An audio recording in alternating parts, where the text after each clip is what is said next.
आज इस राजस्थान दिवस के 7 दिवसीय कार्यक्रम में विकास एवं स्वशासन उत्सव में हमारे आज के मुख्यमंत्री, राजस्थान के युवा एवं ऊर्जावान मुख्यमंत्री माननीय भजनलाल जी। मैं युवा जानबूझ के कह रहा हूं कि इन पे जितनी एनर्जी है, शायद मुझे इतनी एनर्जी किसी और में दिखाई नहीं देती। दिन में 14-14 घंटे, 16-16 घंटे काम करते हैं और रात्रि को भी 2 बजे से पहले कभी नहीं सोते। इतनी ऊर्जावान हमारे जो माननीय मुख्यमंत्री हैं और इसको राजस्थान को एक माननीय मोदी जी की तरह राजस्थान के विकास में जुटे हुए हैं, उनका मैं अभिनंदन करता हूं, स्वागत करता हूं।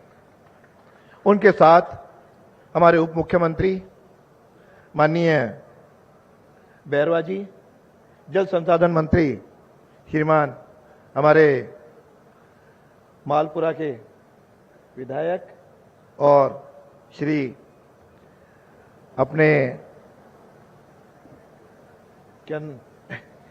चौधरी जी, मैंने कहा नाम लूं कि केवल चौधरी जी कहूं, और सभी मंच में विराजमान अतिथिगण, हमारे विधायकगण, सबका इस कार्यक्रम में स्वागत है। माननीय मुख्यमंत्री जी को एक मैं और बधाई देना चाहूंगा कि 30 मार्च 1949 को जब राजस्थान का गठन हुआ, उस समय भी कहा 30 मार्च गया, लेकिन उस दिन भी ये वर्ष प्रतिपदा उस दिन थी, लेकिन बीच के कालखंड ने उस 30 मार्च को ले लिया। माननीय मुख्यमंत्री जी ने इसको सनातन संस्कृति के साथ जोड़ते हुए वापस इसको हमें इस सनातन की ओर मोड़ा है और हमेशा वर्ष प्रतिपदा पर हमारे ये राजस्थान दिवस के कार्यक्रम होंगे, मनाया जाएगा। इसके लिए वास्तव में मैं आपका अभिनंदन करता हूं। आपने जो राजस्थान का गौरव बढ़ाया है वह बहुत निश्चित रूप से अविस्मरणीय रहेगा। आज राजस्थान इतिहास में आप आगे हो गए।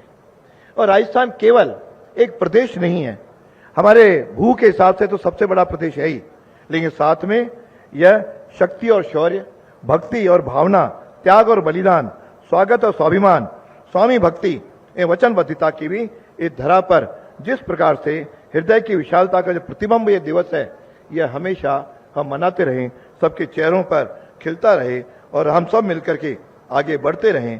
क्यों मुझे ध्यान है, विकास तभी होता है, सुशासन तभी होता है जब आपकी नीति और नियत एक समान हो।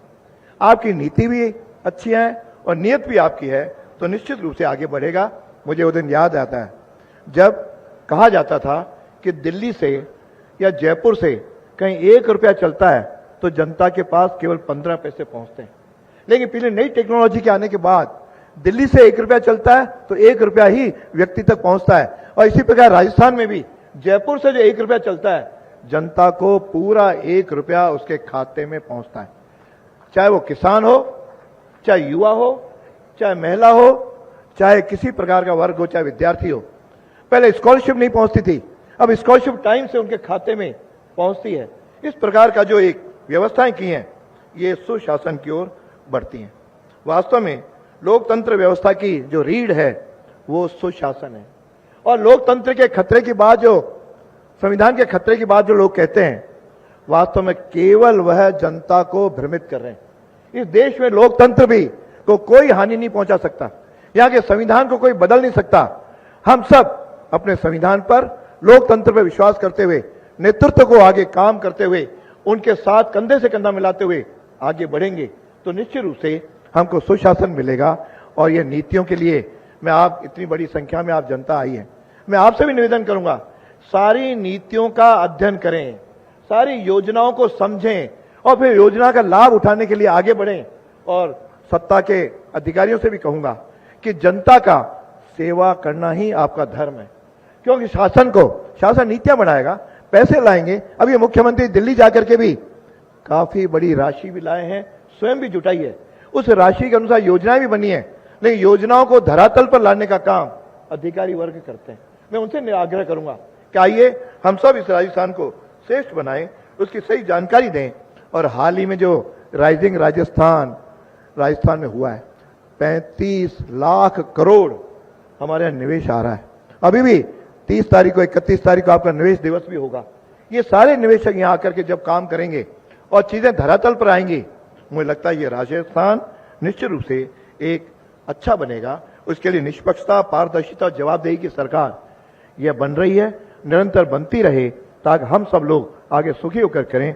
क्योंकि समय की सीमाएं, इसलिए मैं बहुत अधिक न कहता हुआ आप सब ने यहाँ पे आकर के जो इस प्रकार का हम सबका उत्साह बढ़ा है और सरकार का भी उत्साह बढ़ा है कि हम जो योजनाएं धरातल पर लाती हैं तो निश्चित रूप से जब क्रियान्वित होती हैं तो नई ऊर्जा होती है। मुझे लगता है कि चेहरे जो खिल रहे हैं, उस माध्यम से मैं आग्रह करूंगा कि हम सब लोग मिलकर के इस राजस्थान को श्रेष्ठ राजस्थान बनाएं, श्रेष्ठ हम सुंदर राजस्थान बनाएं, विकसित राजस्थान बनाएं।